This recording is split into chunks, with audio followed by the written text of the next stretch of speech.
Assalamualaikum warahmatullahi wabarakatuh. Nama saya Muhammad Tufal Fadil. Hari ini saya akan menjelaskan materi manajemen komunikasi yang berjudul budaya organisasi. Budaya organisasi adalah sebuah upaya untuk meningkatkan kualitas sumber daya manusia yang diharapkan sumber daya manusia tersebut dapat beradaptasi dengan tantangan yang sedang berlangsung maupun tantangan yang akan datang. Budaya organisasi merupakan sebuah kekuatan sosial yang mana kekuatan sosial tersebut dapat menggerakkan orang-orang di dalam organisasi tersebut untuk melakukan aktivitas kerja. Secara sadar maupun tidak, seseorang pasti akan mempelajari budaya organisasi di tempat barunya dia. Seperti contoh karyawan baru itu mempelajari budaya organisasinya, bagaimana perusahaan tersebut berjalan, apa yang baik dan apa yang buruk menurut perusahaan tersebut, apa yang benar dan apa yang salah, mana yang boleh dilakukan maupun mana yang tidak boleh dilakukan. Sehingga dengan demikian budaya organisasi pasti menginternalisasikan setiap anggota-anggota di dalam organisasi tersebut. Budaya organisasi yang baik sudah tentu pasti akan mendukung laju perusahaan. Begitu pula sebaliknya, budaya organisasi yang buruk sudah tentu pasti akan menghambat laju perusahaan. Budaya organisasi tersendiri menurut Robbins adalah suatu sistem yang dianut secara bersama-sama yang membedakan antara organisasi tersebut dengan organisasi yang lain. Menurut Freeman Ikes dan James Roosevelt dalam Siswanto Sucipto, beliau menyebutkan 8 ciri budaya sukses. Yang pertama adalah kecenderungan untuk bertindak, kedua adalah dekat dengan pelanggan, otonomi kewirausahaan, produktivitas melalui orang, memberikan rangsangan nilai, terusnya bertahan pada kenilaian, sifat longgar dan simultan. Adanya budaya organisasi yang kuat dalam suatu organisasi sudah tentu pasti akan memunculkan manfaat bagi organisasi tersebut. Di antara lain manfaatnya adalah memudahkan koordinasi dalam organisasi. Yang kedua adalah menghemat laju komunikasi di dalam organisasi karena memiliki sikap atau kesamaan atau menganut sebuah kesamaan sehingga lebih menghemat komunikasi. Kemudian ada meningkatkan efektivitas kerja dan hubungan harmonis antar karyawan. Kemudian karena hubungan yang harmonis tersebut sehingga dapat memunculkan sebuah prestasi tersendiri. Salah satu budaya organisasi yang dianggap berhasil oleh dunia adalah dari maskapai Southwest. CEO Southwest sendiri mengatakan bahwa orang-orang kami merupakan aset yang paling bernilai harganya, yang mana dapat berguna untuk persaingan di masa yang akan mendatang. Selanjutnya saya akan menjelaskan tentang manajemen konflik.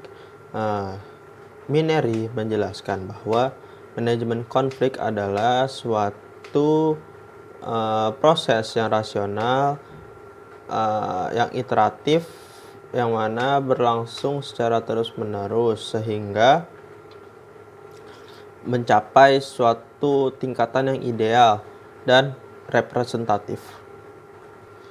Teori-teori mengenai manajemen konflik sendiri ada 6. Yang pertama adalah teori hubungan masyarakat. Yang kedua adalah teori identitas. Yang ketiga adalah teori hubungan masyarakat. Yang keempat adalah teori kesalahpahaman antar budaya. Yang kelima adalah teori transformasi konflik. Yang keenam adalah teori negosiasi prinsip. Teori kebutuhan manusia. Teori kebutuhan manusia disebabkan oleh kebutuhan dasar manusia, fisik, mental, dan sosial yang tidak terpenuhi atau dihalangi. Hal ini menjadi topik pembicaraan yang penting adalah identitas, pengakuan partisipasi, otonomi, dan keamanan. Pendekatan mengidentifikasi, mengupayakan bersama. Selanjutnya, saya akan menjelaskan tentang manajemen konflik.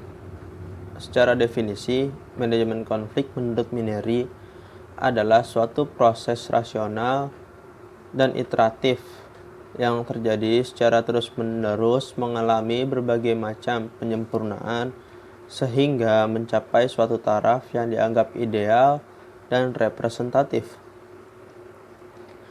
Teori-teori mengenai manajemen konflik ini ada 6. Yang pertama, teori kebutuhan manusia. Yang kedua, ada teori identitas. Yang ketiga, ada teori hubungan masyarakat. Yang keempat, ada teori kesalahpahaman antar budaya. Yang kelima, ada teori tentang transformasi konflik. Yang keenam, ada teori tentang negosiasi dan prinsip. Kemudian saya akan menjelaskan beberapa di antara teori-teori manajemen konflik tersebut. Yang pertama adalah ada teori kebutuhan manusia. Teori kebutuhan manusia ini berakar dari kebutuhan manusia yang tidak terpenuhi ataupun dihalangi. Kebutuhan ini seputar tentang kebutuhan fisik, kebutuhan sosial, dan kebutuhan mental. Cara pendekatannya adalah dengan mengidentifikasi bersama kebutuhan-kebutuhan apa yang tidak terpenuhi atau dihalangi, sehingga dapat memunculkan opsi-opsi untuk memenuhi kebutuhan tersebut. Yang kedua, ada teori identitas. Konflik teori identitas ini berakar dari hilangnya sesuatu atau penderitaan di masa yang lalu yang tidak tuntas.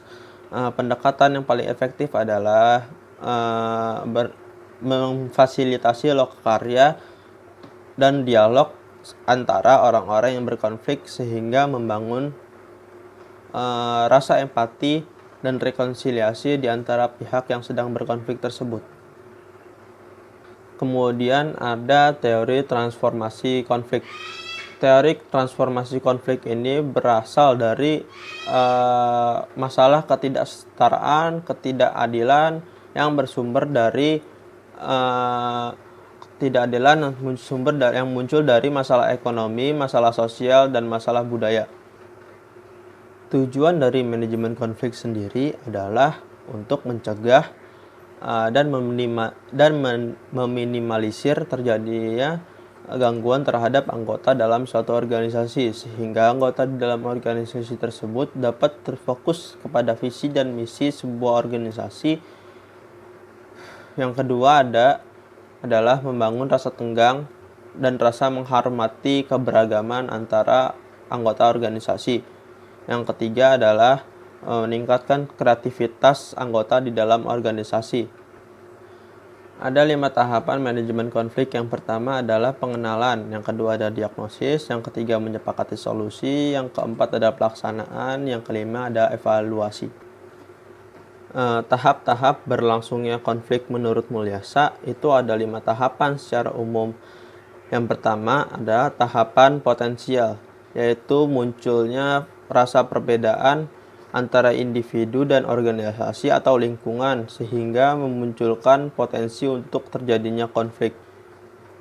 Yang kedua, konflik terasakan, yaitu kondisi yang muncul ketika anggota di organisasi mulai menyadari adanya perbedaan-perbedaan tersebut dan mereka mulai memikirkannya. Yang ketiga, pertentangan, yaitu munculnya perbedaan-perbedaan pendapat di antara individu yang sedang bertikai. Yang keempat ada konflik terbuka, yaitu konflik berkembang menjadi pertentangan secara terbuka dan permusuhan secara terbuka. Yang kelima ada dampak dari konflik tersebut. Dampak tersebut bisa menyangkut masalah kinerja di dalam organisasi tersebut. Manakala konflik tersebut dapat ditanggulangi dengan baik, dapat dikelola dengan baik, maka itu akan menjadi suatu hal yang positif seperti dapat tukar pikiran, dapat dapat menghargai perasaan orang lain, dan lain-lain. Sementara jikalau konflik tersebut dikelola dengan buruk, tentu akan menjadi dampak permusuhan. Selanjutnya, saya akan menjelaskan tahapan untuk penyelesaian konflik, yaitu pertama, teknik persuasi. Teknik persuasi ini adalah usaha dengan menunjukkan kerugian yang dapat ditimbulkan karena konflik tersebut, dan menunjukkan bahwa usul atau saran yang kita ajukan itu sesuai dan konsisten dengan norma dan keadilan yang berlaku. Yang kedua ada rujuk. Rujuk adalah pendekatan dan hasrat untuk kerjasama dan menjalin hubungan yang lebih baik demi kepentingan bersama. Kemudian ada cara penarikan diri, yaitu meminta salah satu atau kedua pihak untuk menarik diri atau mengalah. Cara ini efektif apabila kedua pihak itu tidak saling berinteraksi dalam bekerja atau tidak saling berhubungan. Namun cara ini tidak efektif bila keduanya sama-sama bergantung pada satu sama lain. Selanjutnya ada pemecahan masalah terpadu, yaitu usaha untuk menyelesaikan masalah dengan memadukan kebutuhan kedua pihak. Proses pertukaran informasi, fakta, dan perasaan, kemudian dengan kebutuhan secara terbuka dan jujur antara kedua pihak yang menimbulkan rasa saling percaya dan rasa kebersamaan sehingga menimbulkan keuntungan bagi kedua pihak. Kemudian selanjutnya ada proses tawar-menawar, yaitu suatu penyelesaian yang dapat diterima oleh kedua belah pihak tanpa dengan adanya pertukaran konsensi yang dapat diterima.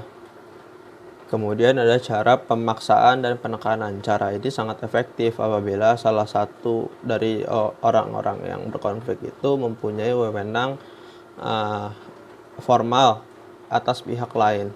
Apabila tidak terdapat wewenang formal, dapat digunakan dengan cara-cara intimidasi lain. Namun cara ini tidak efektif karena sebagian pihak mungkin tidak akan mau mengalah. Selanjutnya ada intervensi pihak ketiga. Apabila masalah ini menemui jalan buntu, maka ada baiknya jika masalah ini melibatkan pihak ketiga.